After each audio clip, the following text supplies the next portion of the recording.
Hello বন্ধুরা, আমার নতুন ব্লগে সকলকে স্বাগত। এতদিনে সবাই জেনে গেছো যে আমরা গ্রামে থাকি, আর গ্রামে থাকার সুবাদে মাঝে মাঝেই আমরা জিওল মাছ পেয়ে থাকি। আজ তাই বাড়িতে এক দাদা দিতে এসেছিল মাগুর মাছ। দেখতেই পাচ্ছেন জ্যান্ত ছিল, যেটাকে জল দিয়ে বেশ কিছুদিন রেখে দেয়া যাবে। কিন্তু অসুবিধা হচ্ছে, দুটো মাগুর মাছ একসাথে থাকলে আবার মারপিট করবে নিজেদের মধ্যেই। পুকুরের মাগুর মাছ এখন বাজারে পাওয়া যায় না বললেই চলে।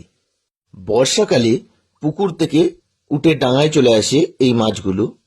সেই সময় কিছু মানুষ ধরে নেয় এবং পরবর্তীকালে তারাই বিক্রি করে প্রত্যেকটি বাড়িতে বাড়িতে। যে দাদা দিতে এসছিল সে বলছিল এর আগের দিন নাকি একটি 5 কেজি 100 সাইজের বোয়াল মাছ পেয়েছিল। দুটি মাছের মধ্যে আবার একটি বারবার উঠে চলে যাচ্ছিল, আর আমাদের বউ বারবার তুলে নিয়ে যাচ্ছিল মাছটিকে। এই মাছগুলি তোলা জানতে হয়, এত কাঁটা থাকে, না জানা থাকলে কিভাবে তুলতে হয় মাছগুলি কিন্তু কাঁটা মেরে দেবে। আচ্ছা বন্ধুরা, তোমাদের মধ্যে কে কে মাগুর মাছ খেতে ভালোবাসো সেটা কমেন্টে জানাও। আর মাগুর মাছ কি তোমরা তুলতে পারো?